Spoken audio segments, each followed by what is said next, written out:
নমস্কার বন্ধুরা, আমি আপনাদের বন্ধু ডক্টর শ্রী সুব্রত। শ্রী সুব্রত অ্যাস্ট্রোলজিক্যাল কনসালটেন্সির পক্ষ থেকে আপনাদের জানাই শুভেচ্ছা। সম্পূর্ণ বিজ্ঞান ভিত্তিক ও শাস্ত্রসম্মত জ্যোতিষ আলোচনা শুনতে ও দেখতে এবং মনস্তাত্ত্বিক পরামর্শ পেতে আমার চ্যানেলটি সাবস্ক্রাইব করুন। যারা মনে করেন শীতলা নিতান্তই গ্রামের অশিক্ষিত কুসংস্কারচ্ছন্ন মানুষের আরাধ্য রকমারি স্থানীয় দেবদেবীর একজন, তাদের জানা নেই তিনি গোটা ভারত পূজিত হন। কেবল দক্ষিণ ভারতে কিছু এলাকায় তার পূজা হয় না, কারণ সেখানে সর্বাত্মক সাধিকা দেবী মারিয়াম্মার রাজত্ব। পুরাণ ও ব্রহ্ম বৈবর্ত পুরাণের মতো কয়েকটি প্রাচীন পুরাণে দেবী শীতলার কথা আছে।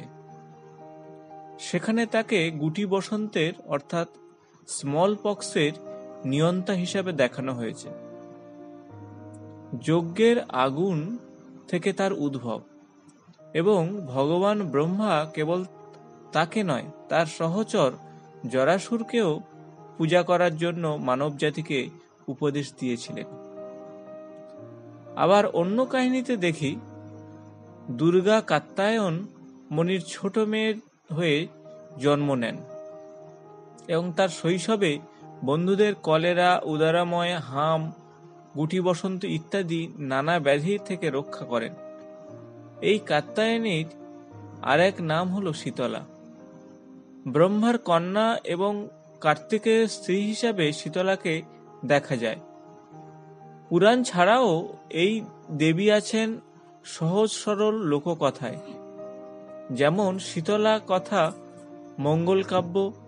18 শতকের শেষের দিকে বাংলার কবি মানিকরাম গাঙ্গুলি, দ্বিজ হরিদেব বা কবি জগন্নাথ, এমনকি আরো অনেক শতাব্দীর আগে কবি বল্লভ এবং কৃষ্ণরাম দাস শীতলার বন্দনা করেছিলেন।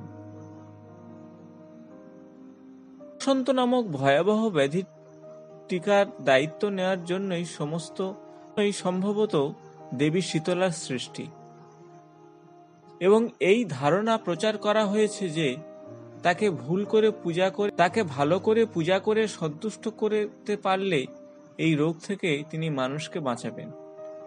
হিন্দুদের পুজোয় বড় কোনো দেবতার আরাধনা আর শনি বা শীতলার মতো ছোটখাটো স্থানীয় দেবদেবী খুশি করার মধ্যে মৌলিক কোনো তফাৎ করা হয় না।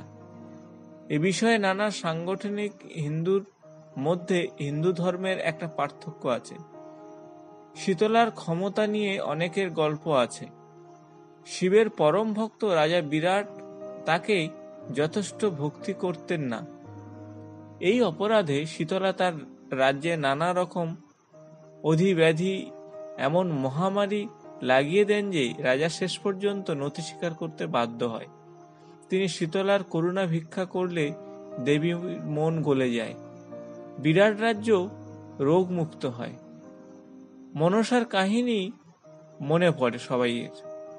এই মহাশক্তিমতী স্থানীয় দেবীর কেন কেবল শিবের সঙ্গেই টক্কর দিতেন, সেটা অবশ্য এক রহস্য। বন্ধুরা, আজকের এই ভিডিওতে আমি দেবী শীতলার সম্পর্কে কিছু আলোচনা করব। একেবারে দক্ষিণ ভারত বাদ দিলে গোটা উপমহাদেশে শীতলার দেবীর নামে পূজিত আছে। এর থেকে মনে হয় বিভিন্ন আঞ্চলিক ভাষার বিকাশের আগেই স্থানীয় লোকবিশ্বাসের একটা অভিন্ন চিত্র ছিল। কারো কারো ধারণা শবররাও এই দেবীর পূজা প্রবর্তন করেন, কিন্তু এর কোনো নির্ভরযোগ্য প্রমাণ আমরা পাইনি। তবে বিভিন্ন জনগোষ্ঠী বিভিন্ন সময়ে মা শীতলার পূজা করেন। কে কিভাবে ব্যাধির প্রকোপে দেখেন তার উপরেই সেটা নির্ভর করে। বাংলায় তার পূজা হয় বসন্তকাল এবং ফাল্গুন অর্থাৎ ফেব্রুয়ারি মার্চের দিকে। তো আগামী 28শে মার্চ এই শীতলা পূজা। দক্ষিণা বাতাসে তো কেবল মিষ্টির প্রেমের ভালোবাসা নিয়ে আসে না, মহামারী জীবাণুও বয়ে আনে। শীতলার সঙ্গে এই সময়ে পূজা পান কলেরা বা ওলাউঠার ভারপ্রাপ্ত ওলা দেবী, চর্মরোগের অধিষ্ঠাত্রী ঘেটু, রক্তে সংক্রমণজনিত রোগের সঙ্গে জড়িত রক্তদেবী এবং আরো অনেক। মোটামুটি একটা ভারতের অনেক অঞ্চলেই বাংলার মাসখানেক আগে মাঘের দ্বিতীয় পক্ষের শীতলা ষষ্ঠী পালিত হয়। পুরানো রীতিনীতি অনুসারে পাঞ্জাবের মতো কিছু অঞ্চলে জ্যৈষ্ঠের সপ্তম দিনটি শীতলা পূজার সঙ্গে নির্দিষ্ট যোগ রয়েছে। গুজরাতে আবার এ পূজা হয় শ্রাবণ মাসে। শীতলা মানে ঠান্ডা, আর পূজায় আগুন জেলে কখনোই রাখা উচিত নয় বা রান্না করা উচিত নয়। সব খাবার ঠান্ডা রাখার নীতি রয়েছে। মা শীতলার 4 হাত, এক হাতে ঝাঁটা, এক হাতে জলপূর্ণ পাত্র, আর অন্য হাতে একটা হাতে হাত পাখা আর বাকি হাতে একটি ঔষধের পাত্র। তিনি এই রূপ ধারণ করে রোগ নিরাময় শুরু করেন এবং তার এক সহচর বাটুককে পাঠান জরাসন্ধকে মোকাবিলা করতে। কিন্তু বাটুককে পরাস্ত করে হত্যা করে জরাসন্ধ বা জরাসুর। বাটুকের মৃতদেহ কাছ থেকে অর্থাৎ বাটুকের মৃতদেহ মুহূর্তে ধুলোয় মিশে যায়। কিন্তু তার ক্ষণিক পরেই বাটুক আবির্ভূত হন ভৈরব। ভৈরব তার ত্রিশূল দিয়ে জরাসুরকে হত্যা করেন।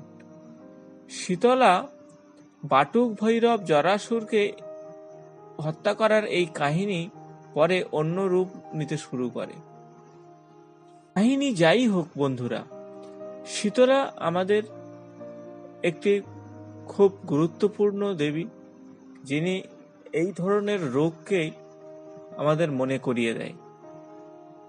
প্রাচীন পুঁথি এবং তন্ত্রে জরাসুরের এই উল্লেখ রয়েছে, সে কথা মনে করিয়ে দিয়ে গিয়েছেন সাহিত্যিক তারকনাথ বন্দ্যোপাধ্যায়। তারকনাথ তান্ত্রিক গ্রন্থকে আখ্যা দিয়ে তিনি বিস্তারিত লিখেছেন জরাসুরের পূজার কথা। সে এক ভয়ঙ্কর উপাচার। 3 মাথাওয়ালা জরাসুরের ভয়ানক মূর্তিকে বিসর্জন দেওয়া যায় না। তার সামনে বলি দিতে হয় অগণিত ছাগল বা ছাগ। সেই ছাগ রক্ত ঢেলে গলিয়ে ফেলতে হয় জরাসুরের মূর্তি, আর সেই মূর্তি খড়ের কাঠামোকে শেষ পর্যন্ত পুড়িয়ে ফেলতে হয়। কখনোই সেটা বিসর্জন দেওয়া যায় না। শীতলা দেবী লৌকিক দেবী হলেও শীতলা পুরাণে গৃহীত হয় পৌরাণিক দেবী হিসাবে। সাধারণত বসন্তের রোগের জ্বালা নিবারণের জন্য দেহকে শীতল করার এই দেবীকে স্মরণ করা হয়। বসন্ত চর্মরোগ থেকে পরিত্রাণের উদ্দেশ্যে শীতলা পূজা করা হয়। দেবী শীতলাকে ঠাকুরানী, জাগরণী, করুণাময়ী, দয়াময়ী প্রভৃতি নামে অভিহিত করা হয়। শীতলা কুমারী মাতা কুলাকৃতি মুকুট এবং গর্ধবের উপরে উপবিষ্ট, গর্ধব তাহার বাহন। স্কন্দপুরাণে শীতলা দেবী শ্বেতবর্ণা ও 2 হাত বিশিষ্ট। তার 2 হাতে রয়েছে পূর্ণ কুম্ভ এবং সমার্জনী আছে। সম্মার্জনীর মাধ্যমে তিনি অমৃতময় শীতল জল ছিটিয়ে রোগ, তাপ এবং শোক দূর করেন। কখনো কখনো তিনি নিমের পাতা বহন করে থাকেন। নিম রোগ প্রতিরোধকারী উদ্ভিদ। শীতলা পূজায় সাধারণত শ্রাবণ মাসের শুক্লা সপ্তমী তিথিতে দেবী শীতলার পূজা করা হয়ে থাকে। পূজা মন্দিরে বা শীতলা পূজার নির্দিষ্ট স্থানে পুরোহিতের মাধ্যমে শীতলা পূজা করা হয়।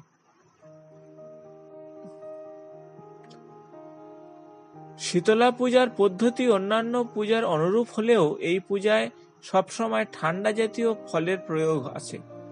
পেঁপে, নারকেল, তরমুজ, কলা, অন্যান্য মিষ্টি জাতীয় উপকরণ দেবীর উদ্দেশ্যে অর্পণ করা হয় এবং পূজায় সকল শ্রেণীর ভক্ত অংশগ্রহণ করে।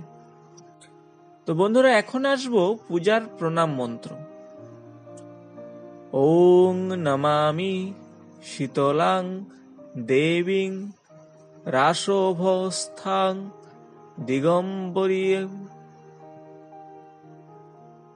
মার্জানি কলশোপেতাং সুরূপালঙ্কৃত মস্তকাম। অর্থাৎ গর্দ বাহন মার্জনী অর্থাৎ ঝাঁটা ও কলস হস্তা শীতলা দেবীকে সশ্রদ্ধ প্রণাম করি। শীতলা দেবী বসন্ত রোগ থেকে আমাদের মুক্ত করে, আমাদের দেহ মনকে শীতল করে দেয়। এ কারণে তিনি সকলের কাছে সমাদৃত হয়েছেন।